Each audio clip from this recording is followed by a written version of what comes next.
All right, John, is everybody in this room insured as far as work comp through us? No. I believe all the counties that are here are in the workers' compensation program. Okay.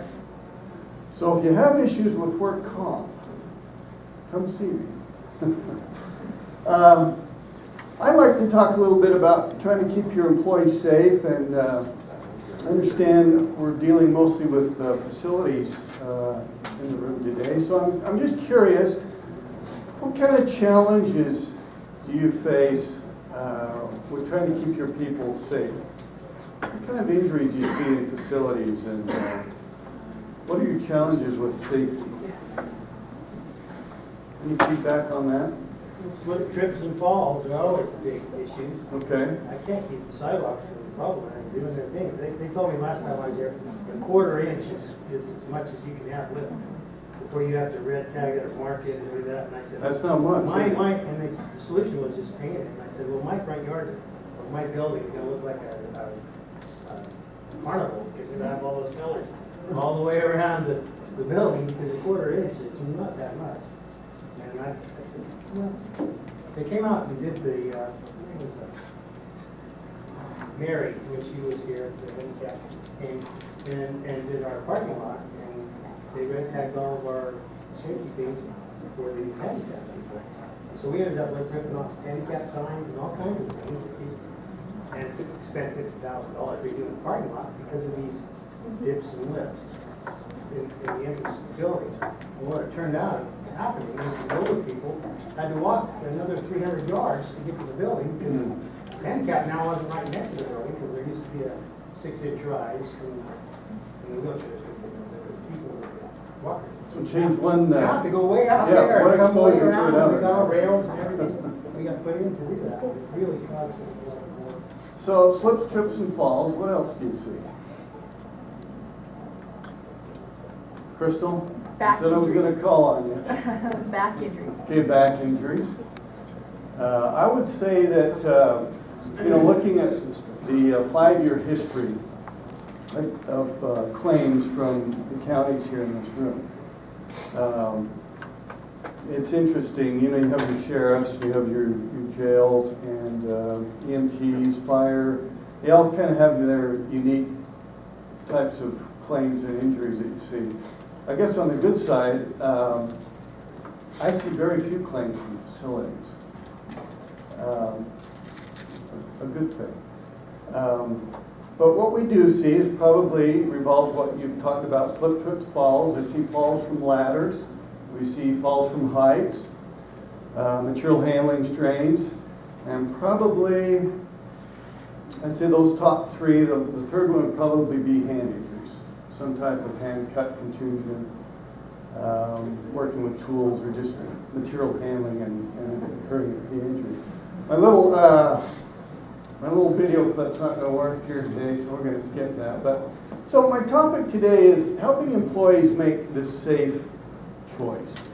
We do a lot with regard to training, and I don't know, why do we train? I mean, they've got to know how to do the job and do it right. And so I think our emphasis is trying to make sure they know how to do it right. True, and document what you do so you control your liability there. But is there any guarantee that what training we do will motivate them to make the safe choice and do it right? Not typically. You see this picture here on the left here versus the guy doing it right with fall protection.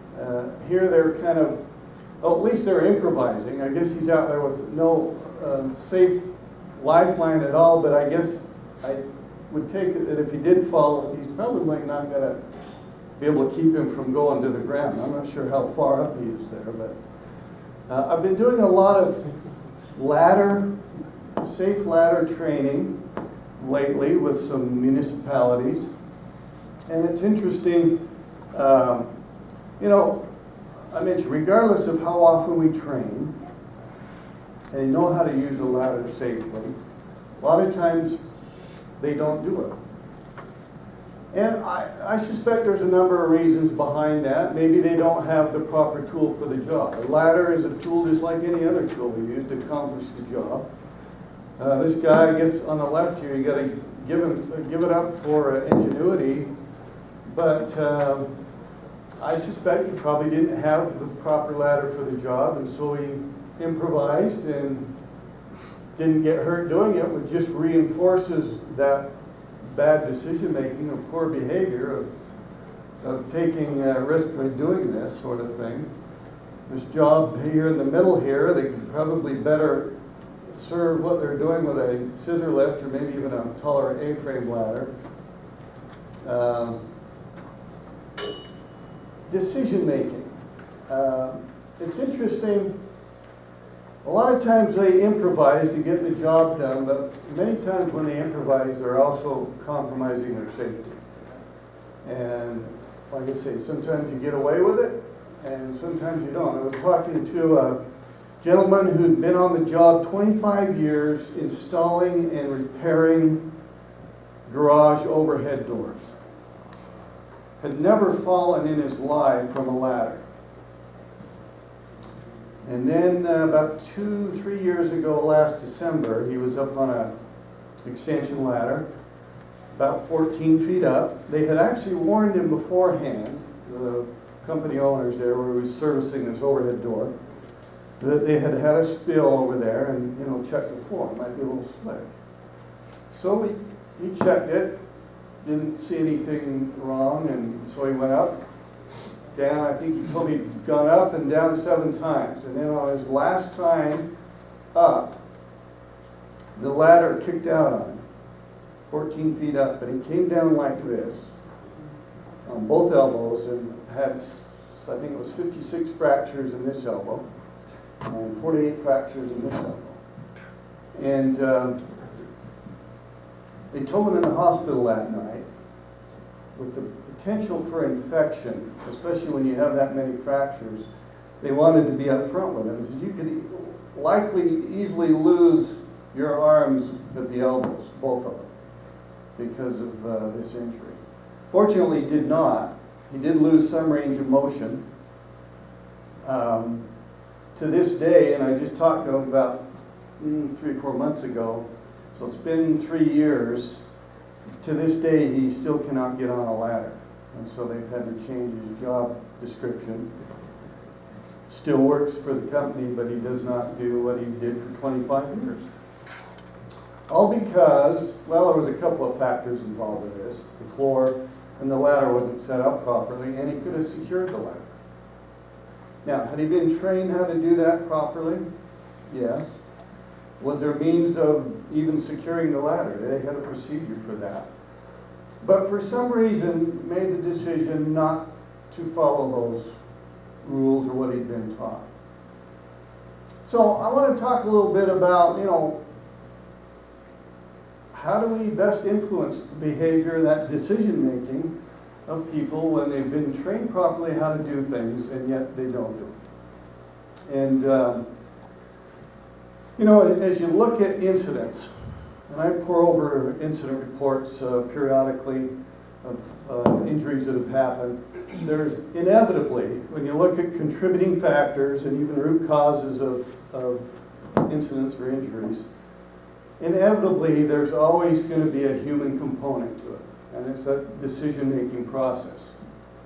Now there's other factors involved, but this is probably the biggest one, and probably, and I'm just throwing out a number there, but I would say probably at least 70 to 80% of the incidents that we see, typically the main contributing factor in the injury was that decision making. They knew how to do it right, and for some reason, shortcut. And we'll talk about that, why people do that.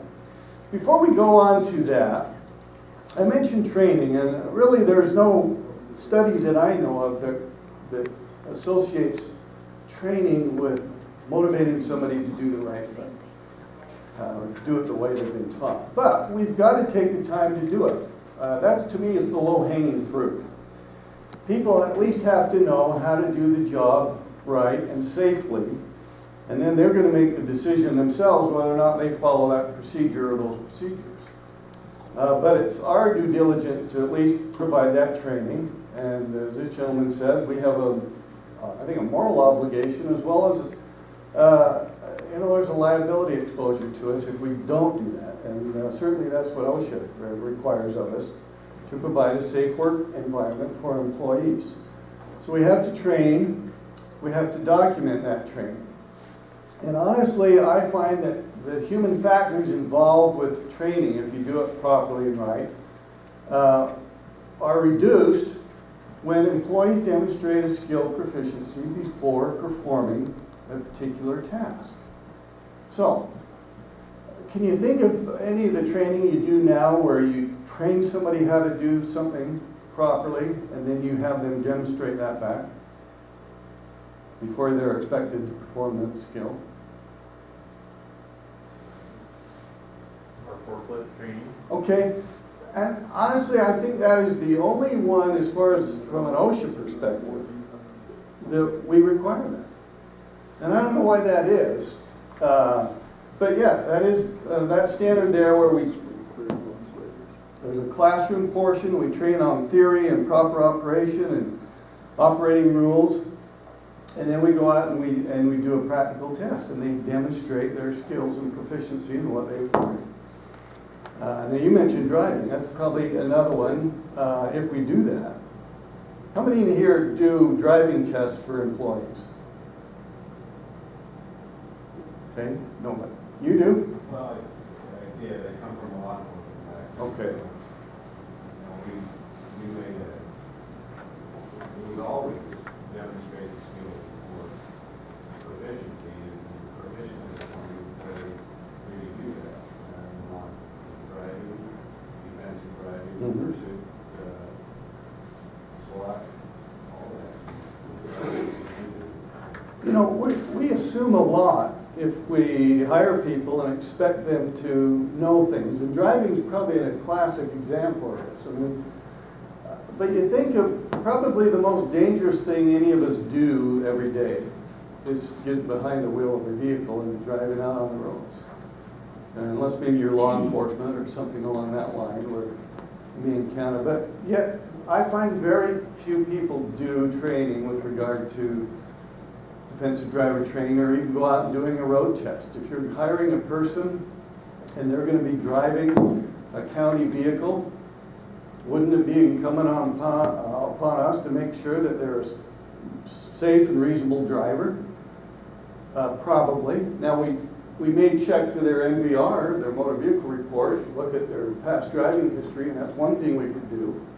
And I hope at least we do that. But bottom line is we still have no idea what kind of driver they are without taking the time to maybe even do a road test. So that's a big liability exposure there. So my point in bringing this up is on your training. And I always like to use this little learning pyramid here. People really learn something and learn something well if you actually have them practice doing that. Or like the forklift standard, even demonstrating that skill or even teaching others. If you have periodic safety meetings within the county, anybody here assign out maybe safety topics and rotate that through and have somebody maybe provide or present a topic? An excellent way to not only get that person to probably really know the topic, but then he shares that with others. And taking the idea of rotating that through and giving others an opportunity to do that, really I think reinforces that learning. So I'd recommend maybe examining your training and seeing if there are opportunities for you to do things like we do with the forklift stand, where you train. I mean, even something as simple as a ladder. Have a little toolbox topic on ladders, and then go out to the shop and have somebody demonstrate setting up the proper angle on a ladder, or how to set up an A-frame ladder and how to properly use it. You know, a good, I think, training technique.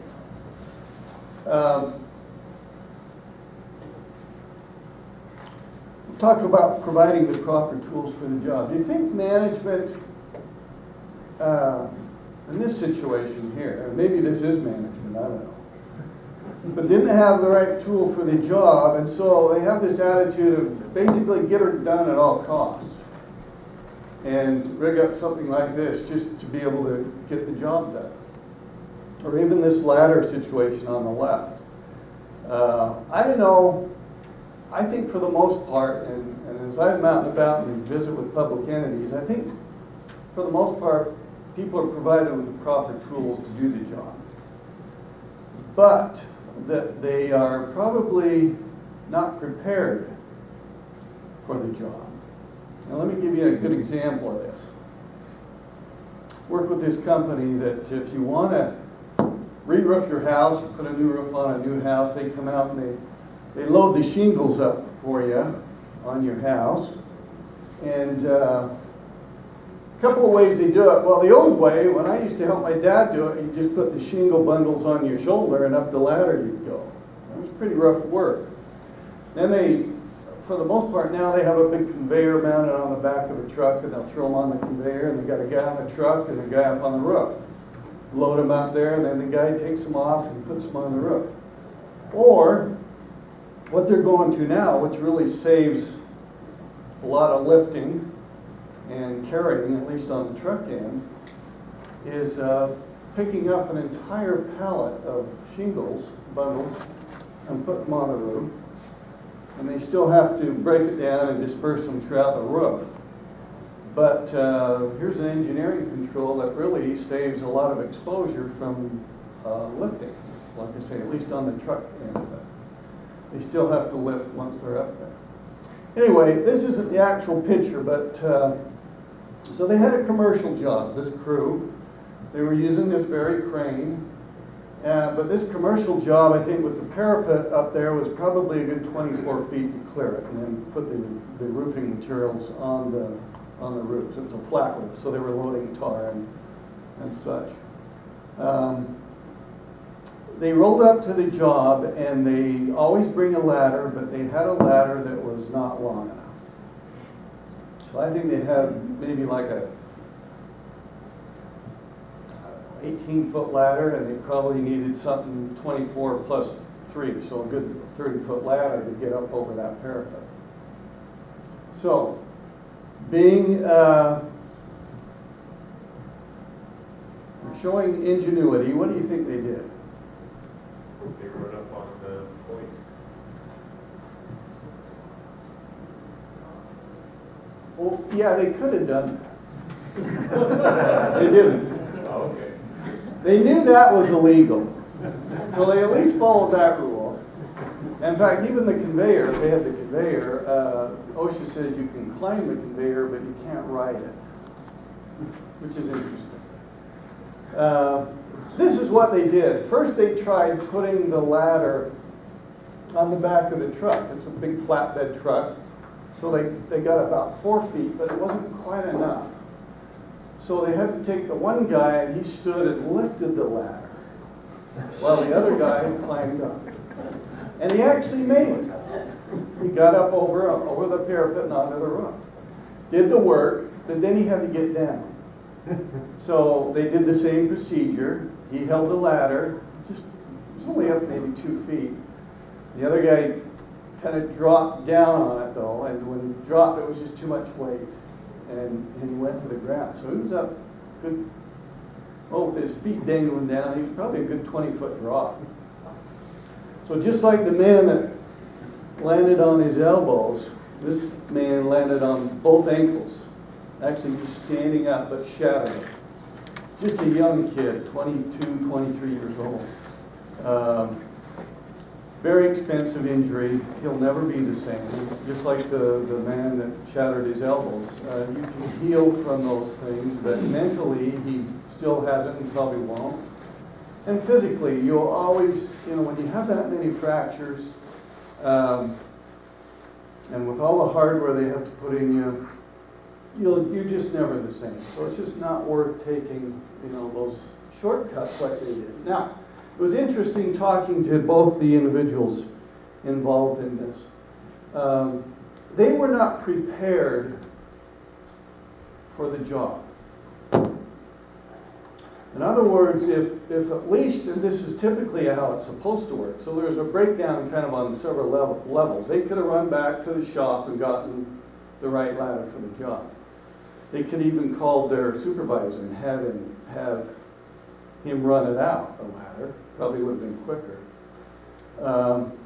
The sales ticket, when they write up a job, they're supposed to indicate on the sales ticket that, you know, how high the roof is, and so then they can prepare what kind of equipment they're gonna need. They probably would have had the right ladder, but that wasn't done, and they didn't have the right ladder, and they didn't call their supervisor, and they didn't go back to the shop to get the right ladder. But what they did do is what I just told you, which was a disaster. Come to find out, when I was asking them, I said, why didn't you call the supervisor? And they were in fear of their job, basically, for putting the supervisor out to run out there. And I don't know if this had happened before, but just not a good relationship between supervisor and employee, which was one problem in and of itself, which was rectified. I tell you this story, though, because a lot of times, like I say, if they would have been better prepared, this probably wouldn't have happened. Now, if you were in charge of having somebody maintain this facility, and let's say there was a ballast out in this light here, and you sent your people out, and let's say they only had, well, this probably isn't a good example because most step ladders you have are probably at least 8 footers. But let's say the ceiling was 16 feet high, and they only had an 8 footer. And so to do the job, they were either going to have to go up past the second step on the ladder, or even stand on the top of the ladder to get the job done, which happens a lot. You see people a lot standing on that top step of an A-frame ladder. Do you think your people would take the time to go back to the shop to get the proper ladder for the job? In general, if they didn't have it with them, and they're going to have to go all the way back, what do you think? Just in general, would they do it? Oh, probably not. And so my point in bringing this up, and this, I give you a handout here. When we talk about tools, yeah, they have to have the right tools for the job, whether it's ladder, hand tools, power tools. But in addition, there's also written tools that will help you with regard to making sure your people are better prepared, I think, for the job at hand, and then even better trained for the job. So this first one's called what we call a pre-task plan. And it said, and this pre-task planning tool was born basically in the construction industry. In fact, a lot of contractors and subcontractors that I work with are replacing this tool with even their daily or weekly toolbox talks. So they get together for a meeting, they're doing away with those, and they're having these little pre-task plan huddles. And basically it's what it says up here. It says, prior to each day's work, a pre-task plan shall be reviewed with each crew. Changing conditions require reassessment and updating of the completed pre-task plan and may require them to do another one. So this is kind of how it works. They get together at the beginning of the day, if crews or supervisors or foremen on a construction site, and they go through the day. And they use this little tool here, and they, at least on this site here, there's certain things that you have to have certifications in. So these first two are on pin guns, and here's a boom lift training, and then fall arrest training. Those certifications have to be done or they can't even work on the job site. So things like this may or may not be applicable to what you do.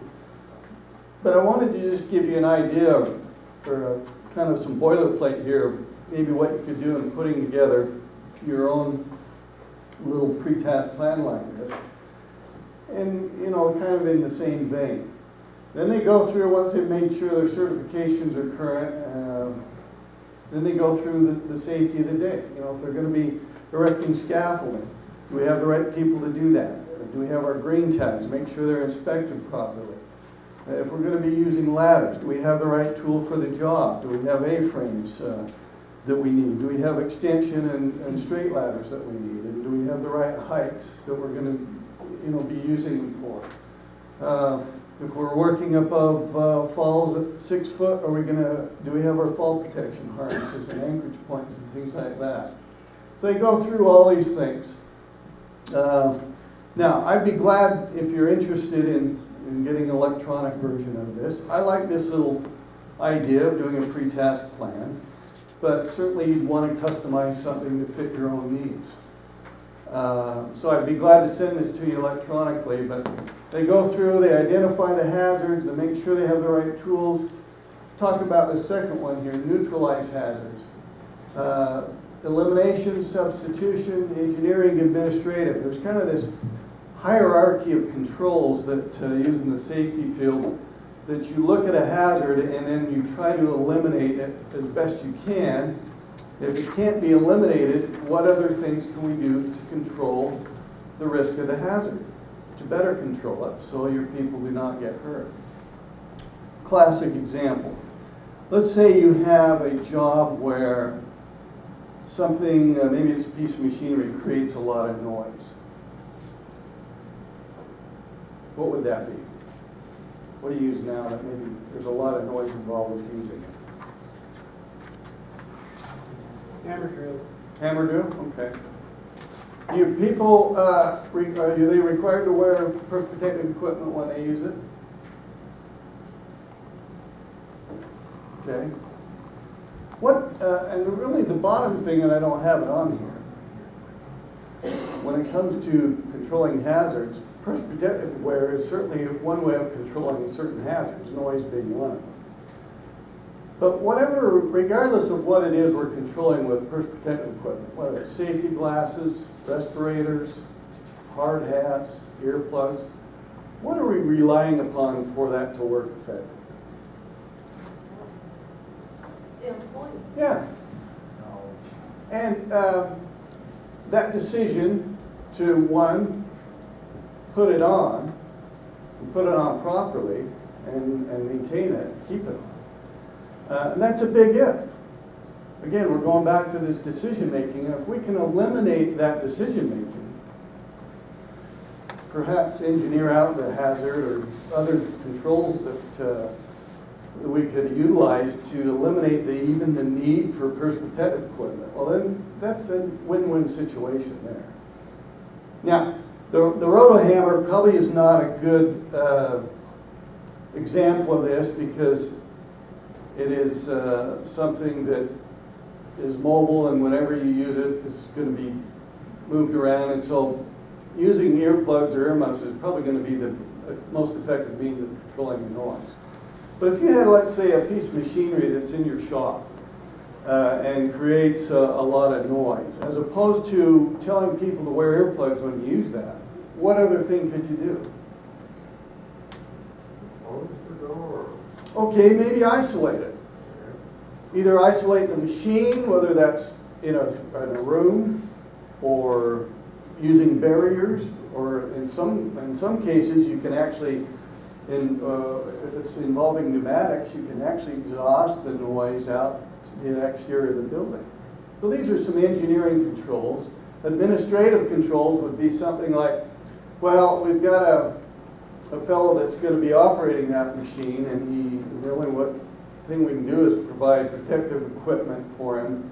But we're going to limit how often he uses that machine, or we're going to use job rotation. So let's say we got one guy on there for 2 hours, we bring in a different guy for 2 hours, and you rotate that through. So that limits the exposure to noise. So that's an administrative control. So when you look at trying to minimize and control the hazards to your employees out there, think about this method of hierarchy of control and see if there are ways to eliminate. I mean, are there things out there that you do now, or Neil, let's say, things that you used to do that you now have somebody else do? So maybe contract that out, whether that be, I'm trying to think what it would be. Well, like the fire sprinklers. You guys don't do that, right? But you don't do it because you have to be certified to do it, I gather. Do you go into confined spaces at all? Why wouldn't you? Or do you have them? You don't have them? Okay. So, well, Fertilization, like on our grounds, for many years we didn't do it. I got a guy in that was certified to do that, okay. and so we started doing it. Well, he left employment and looked at all the qualifications to have our new employees certified doing that, and looked at the risk and the costs, and so we're back to having a third party do Do that. it. So economic means maybe drove that. A lot of times, though, it could be safety. I mean, if you, That's the other thing. Oh, yeah. We just don't want that risk of putting something out and hurting somebody and having the wrong dilution or something, and, you know, those type of requirements to handle those chemicals, you know, we can transfer that to somebody else. to do it. Well, that's an effective risk management technique. Either transfer, you've basically eliminated the exposure to you by transferring to somebody else. And that may be, you know, something to look at when it comes to some of these higher hazard type operations that maybe you're involved with.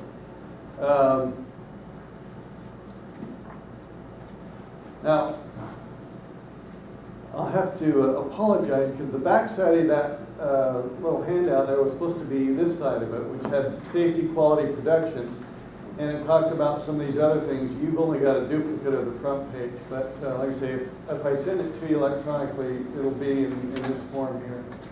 But it talks about your near-miss reports and action taken to prevent recurrence and things like that. Bottom line is this little tool here, I think, is an excellent way of better preparing your people, especially before they get out in the field for the day's work, and making sure that they have everything they need so they're not more apt to do or take shortcuts because they're not prepared. So I just wanted to throw that in there. The other thing I wanted to, another little tool here is many times we focus when it comes to safety on where we see most frequency of injuries. I asked you at the onset here, where you see your injuries, and we're talking about material handling and slip, trips, falls, and maybe handcuffs. Those are probably the top 3 frequent injuries we see in most industries, honestly. What we tend to maybe put on the back burner or not place much emphasis or focus is where we have the potential for serious injuries and even fatalities. And by serious, I mean maybe life-altering type of injuries. Now, I don't know if we have much of that in what you do, but to some extent we have it in every industry. Where we find most of the serious injuries and fatalities is this little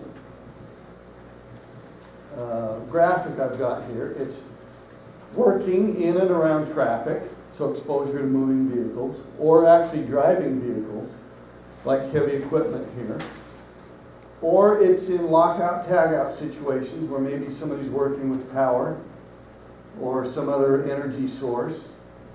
It's confined spaces I was just talking about, and it's work at heights. And one other I'll add in there that where we tend to see this potential for serious injury and fatality is when people are expected to do jobs on a very infrequent basis that maybe are more of a hazardous nature. So if it's something that maybe you have your people only do once or twice a year, and they're not as familiar with that task, and again, there's some kind of higher hazard associated with it, this is where we tend to see more serious injuries. So I give you this graphic just to maybe again address with your people. Let's kind of cut off at the top here, but you want to make sure, again, at the beginning of the day, you ask them, what am I about to do? What could hurt me or others? What must I do to protect myself and others? Now this one again is more focused on the serious injury and fatality potential, but you could use this with any and come up with a little mnemonic like this they've got here, TEACH, T-E-E-C-H, so it's the traffic, equipment, energy, confined space, and heights. I guess I would suspect that for you, some of this to some extent is still applicable. You have worked maybe around or with vehicles, certainly heavy equipment, forklifts, things like that. Now, I think we ruled out confined spaces. Does anybody in here go into confined spaces with your facilities personnel? There's crawl spaces in the building. Okay, that's probably considered to be confined space. Whether it's permit or not, that's something I'd probably have to be determined. But again, when you're getting into these spaces, there's typically a higher risk for some type of something to go wrong. So, and then work at height. So, you know, utilize this as a tool and maybe even come up with something on your own. I have clients that have taken something like this and customized it to kind of fit their own operation. I mean, for you folks, maybe it's, when we talk about work from heights, maybe it's ladders. What are some of the other exposures you have out there for significant injury? Like, would you have lockout situations? Absolutely. Fall off a roof. Fall off a roof, so again, heights.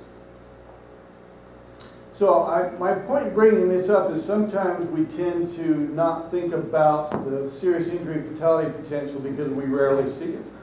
But it's still out there. And most of our training efforts are put on the frequency side, our material handling and slips and things like that. Not that we shouldn't train, but don't forget this side of your operations. So look at what they do and where you can have these potentials. I mean, and just address them like you do with this pre-task plan, and should have them ask those questions before they go out to do those activities, and make sure that you know, the proper precautions are taken. If you also have higher hazard risks, I like this little tool, and you probably used it. This isn't anything new, but the job safety analysis or job hazard analysis. I put up a sample here of one that we did with a tool rental company where they're having a lot of injuries with people straining their back, lifting trailers onto hitches and things like that. Basically, you want to take the task, whatever it is, and break it into steps like this. So this one I've got, the task is hooking up a trailer to the hitch. What's the first task? What's directing the vehicle to the trailer? Hazard, backing in people and objects. What are the controls? Make sure path is clear, make sure driver can see you and understands your hand signals. Don't put yourself between the trailer and the vehicle. Direct the vehicle as close to the trailer as possible to minimize the need to move it. So this is kind of the process in this tool. You break it down into steps, identify the task, the hazard, and then the controls. Now this is an excellent tool to use, especially for new hires. If you've got new people and you've got things like this put together, have them sit down and go through this. And then have them demonstrate the skill, like we were talking about earlier with the training. This is also an excellent tool to use for any of these serious injury and fatality potentials. So if you've got a higher hazard type task, I think it's incumbent upon us to provide something like this, whether it's a job safety analysis or maybe it's just a standard operating procedure, that they know how to do the job properly so they don't get hurt. Then we work on some of these other things to help make sure they make proper decisions in following the procedure once you've set it out. But anybody use these at all in their operations? Okay. Is this new to anybody? Okay. Well, I've included in your packet here the sample one, and then there's a blank here. If you wanted to make copies, or again, I'd be glad to send any of this to you electronically. Just email it to you so you could have it and again customize it, kind of fit your own operation. But this is pretty straightforward here. Just lastly, I was going to say that risk assessment. A lot of times we'll use something similar to well, these little matrices. This is a method of kind of prioritizing your hazards out there. If you've got something that you do quite frequently, and there's on the probability side, almost certain that you could have an injury or could happen or unlikely or extremely unlikely. And on this side you have the severity potential. Well, if you did get an injury, would it be minimal, moderate, severe, maybe a major event? And we talked about the serious injury and fatality potential. You go through and you mark that off. So if you have a moderate, let's say something in severity, but unlikely that the event could occur, well, that's a C, and Class C hazard, continue with the task, complete actions required to eliminate and manage hazards. So basically, if you've got good controls in place, you don't have to do anything beyond that. But if it rates in maybe the yellow or red, then you maybe want to stop and use something like the job hazard analysis to make sure you're following proper procedure, things like that.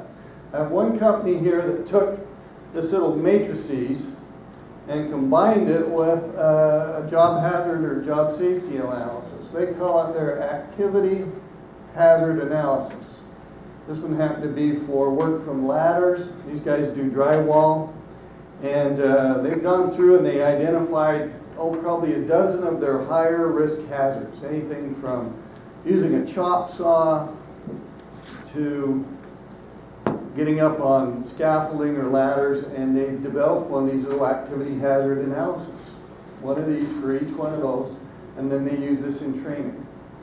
Now this one I do not have electronically, but it possibly could to acquire, but I just wanted to show it to you as an example of things you could do with these job safety analysis to just kind of customize it to fit your own operations. So working from ladders, they then again identify the task, the hazard, and then what they do to eliminate the potential for hazard, and then they train on this. So my intent was to give you some tools out there to use to help people be better prepared. I wanted to just end with this last story here to make sure that we're not the problem. So we're doing a job walkthrough. Now this isn't the actual picture, but it was very similar.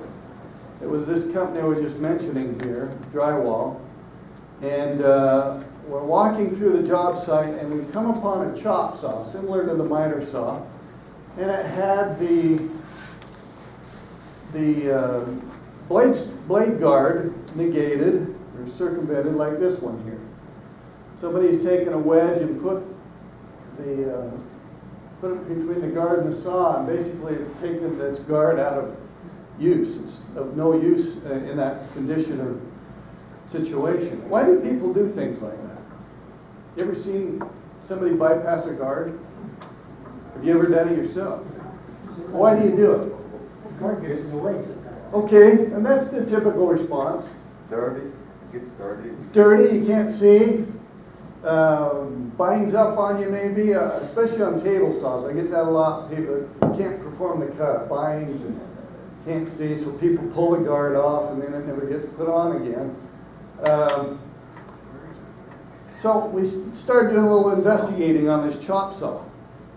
And of course, typically when you see something like this, immediately you start thinking, well, who had done this and why? They've basically compromised safety for everybody else. They bypassed the guard. The guard didn't seem to function properly. This was on a metal chop saw, not a wood one like this, so it is metal. So as you come down, it works similar to this, but it's not an issue of you can't see through it because it's not transparent anyway. So after we did a little investigating, what do you think the cause of why somebody bypassed it? Any ideas? If it functioned properly, that wasn't the reason. Save time? Sometimes I get that, but no, not in this case, and I don't think it really saves time. Well, come to find out, this was a management issue. Management had told labor that you cannot replace the cutoff wheel until it's so small. And then if you bring it in, we'll give you a new one, which is about 10 or 12 inches, and they had to bring it down, one that was down to like 3 inches. Well, they could not even effectively cut anything when it started getting below about 4 inches. So in order for it to cut it all, they had to bypass the guard. And again, compromise the safety of everybody else. Well, when the owner heard about this, he hit the ceiling. Apparently it wasn't his decision. Somebody made that decision. And maybe there was some reasoning behind it. If people are always bringing in wanted new blades and things like that, there's a cost component to doing things like that. But to the point where you're compromising safety, I think it probably got a little bit out of hand. I bring that up because sometimes management can be the problem. And this was a kind of a classic example of that. Most of the time, it's not the case. But just kind of summarizing here, we want to make sure if we're in a supervisory position or management position that we make sure we're doing our training. People ought to know how to do it properly. And that's, like I say, I think that's a moral obligation as well as, bottom line, we don't want our people getting hurt. And so instruct them how to do the job right, provide the proper tools, not only the machinery and personal protective equipment, and the hand tools and things like that, but I've tried to provide you some maybe written tools you could use to help promote safety, learning, and I think preparedness in addressing the hazards that you encounter out there on the job site or the workplace. Look for ways to make safety convenient. And by that, well, for example, if I've got my safety glasses and let's say it's not a requirement to have them on all the time, but if I was going to maybe operate a saw or something, then I'd probably want to put them on. But if I leave them in my toolbox, am I going to take the time to go get them? Chances are I may not. But if I've got them here around my neck and they're right here, am I going to take the time to just slip them up on? Probably, because it's more convenient. I worked with a chain of convenience stores, and we get a lot of slips and falls because they're back in the cooler stocking things, and some of the people that have to reach way up high, if you're not quite as tall as me, need about a foot to stand on something. And back in the cooler, what do you think they grab to stand on to get that 1 foot? Yeah, a crate, no crate, maybe just a crate that pop has come in. Those things aren't all that stable. They don't have a very wide base. They slide on the concrete or plastic and get a lot of injuries. So if they install just a quick little lightweight two-step step stool and just dedicate it and leave it in the cooler, do you think they're more apt to use that than the milk crate or pop crate? Yeah. And it doesn't eliminate the hazard, but it makes it more convenient for them to make the safe choice.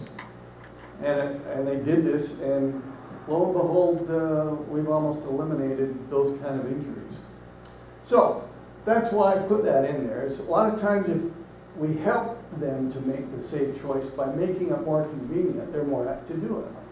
If you've got a bench grinder in your shop, and you put a face shield right over the grinder so they can't even turn it on unless they've got the face shield in their hand, you think they're more apt to put it on? Yeah, probably. A little things like that. But make sure the face shield is clean and like you can see through it where nobody's getting it. So try and make things as convenient as possible. Just provide good supervision. We're not going to get into incentives, but that can be a motivator. Providing incentives for people, whether that's a negative or positive incentive. Does anybody use safety incentives right now? What do you do, Crystal? Our road department has some type of program that at the end of the year they... Rewarded for safety? Okay. We have a $10 per year gift that we give out every year, and it adds up as you go a year without driving incidents. So if you've been 7 years without an incident, you get $70. Do you think it works? I mean, at least if nothing else, it keeps things on your mind. We give out a $20 good driving incentive every year, and we have 900 designated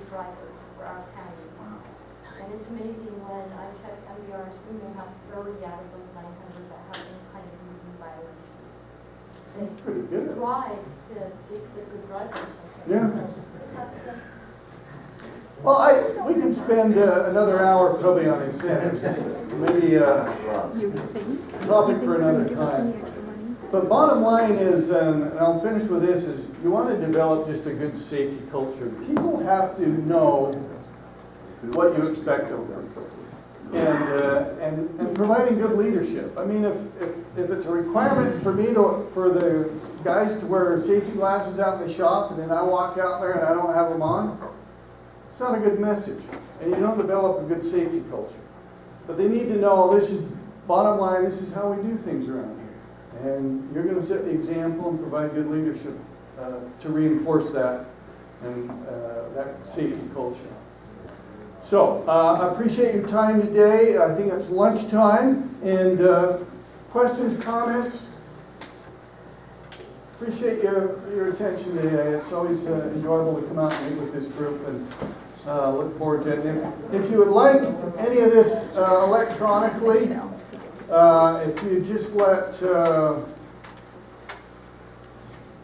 Tom, you're not. Yeah, Tom, but yeah, Tom is here. No. Let Tom know, and I'll get it to Tom, and he can get it to you. If you want to leave a card with me or something, I'd be glad to send it to you directly, but be glad to do any of that. So thank you.